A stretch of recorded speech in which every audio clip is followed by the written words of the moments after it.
All right, I'm going to analyze what I learned from the college experience. So the main reason why I started the whole project of Electronic Hobby Center and trying to engage students and doing creative projects is to find out why is India lagging in technology, like in economics compared to the West, like Europe or US. So I was thinking through. So these students who participated in this whole process, the management of the center, leadership of the center, helping and supporting, they did very well, and they are doing various projects. They are very advanced projects. They had no problem in creating advanced electronic circuits or anything like that. So technology was never the problem. So I was thinking what was going on. The main challenge for me was leading the group, bringing them together, motivating them, trying to make decisions. And often we had internal misunderstandings sometimes. So towards the end of the year, first year, second year, third year, when we progressed through the various years of the college, we become more and more competitive and aggressive. So some changes were happening. So at the time, I could not clearly figure out what's the answer to my question, the original question I had, but I decided that the economics may be something got to do with relationships. So I remember talking to one of my closest friends in the final year of the college. So I remember talking to him in the canteen. We sit there and we are having a coffee. That was probably the last time we met in the college campus. I was telling him, look, I am going to study relationship dynamics, because that seems to be the closely related to economics, and that might be where we can understand economical differences between countries. That is the last discussion I had. Okay, so that's the beginning of my involvement in the relationships. That is, I got the idea economics and relationship might be related, but I didn't have no clear idea what it is. But it took me a lot of time to figure that out. So that's the beginning. So that's the first conclusion. First thing you learn from the college. Okay, a clue. All right. Second, once again, the relationship problem, we can see the advisor to the university didn't include my name when he's telling the story. The thing is, a couple of years ago, I contacted him. Recently contacted him, and I told him, look, I am the one who initiated this whole thing. His response was, no, everybody did that. He is not the only one who said that. There's another professor also, when I was writing my resume to send it to the US university, he was saying, look, everybody did that. So they are not acknowledging the guy who triggered the whole thing. So it's like, you think you are very great? No, everybody is great. Yes, everybody is great, everybody is smart, but someone have to start some process. So something new have happened, one guy have to start it. So that was a big problem. I realized that. So once again, that explains the problem of creativity in India. So you don't recognize the people who does something new. That's a pretty big problem. Right, the second observation. Third observation, I didn't know what to do with this experience. You see, nobody told me that, so you have the leadership skill, you have the technological skills, why don't you start a company? Nobody suggested me that. By the time I finished high school, I know advanced electronic circuits. So I assembled my first radio sometime during 8th grade or 9th grade.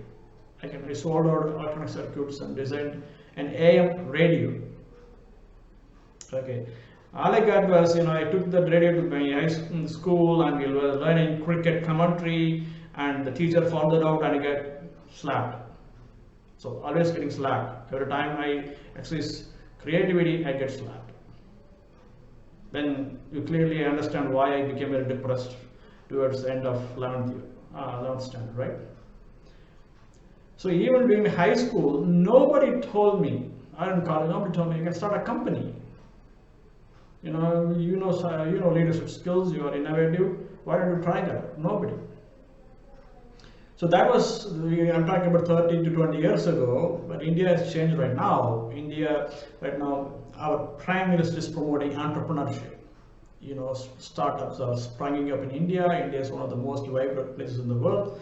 But 20 years ago, that was not the situation. So I have to thank the Indian government, the encouragement they are doing, the big change they brought about. I clearly see so much changes have happened in India.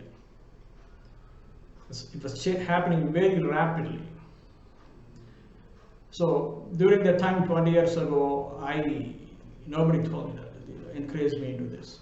All right, so the leadership thing.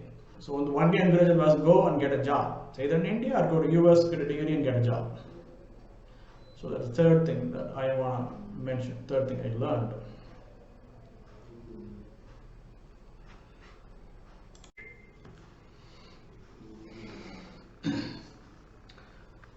Before going with the fourth point, let me make it very clear that our Indian government, I need to thank our Prime Minister Narendra Modi, the effort he has put into modernizing our entrepreneurial infrastructure.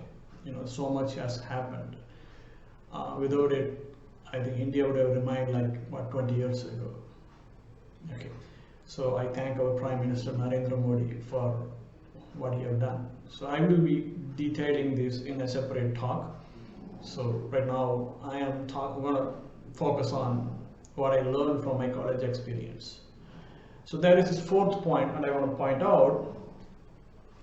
So if in America any student graduates from college, what they will do is go to California or New York and start a company there.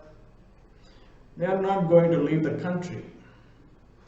But in India, most students, the best IITs, Indian Institute of Technologies, are the best universities in every state. Majority of them leave to United States or Europe or Canada or Australia. So what's going on? Is it a lack of opportunity? India has changed a lot, but this migration thing have not changed. It's a sociological problem. Like I said, once again, it comes down to relationships. So an Indian student who gets trained from high school to college to compete, to become smart, is not developing attachment to the society. You can't blame him, right? You can't blame him. He doesn't feel it. So why he is not developing an attachment? Actually, the question is, what's really happening in the ground is that all his parents and neighbors and relatives, basically they encourage him to go to US or other countries and settle. And settling there and getting a job there is considered as a big success in their life. So that's the standard right now we have.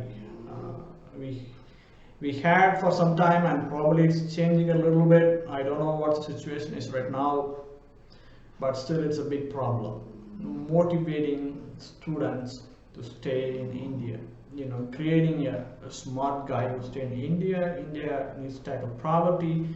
You need to bring the quality of life.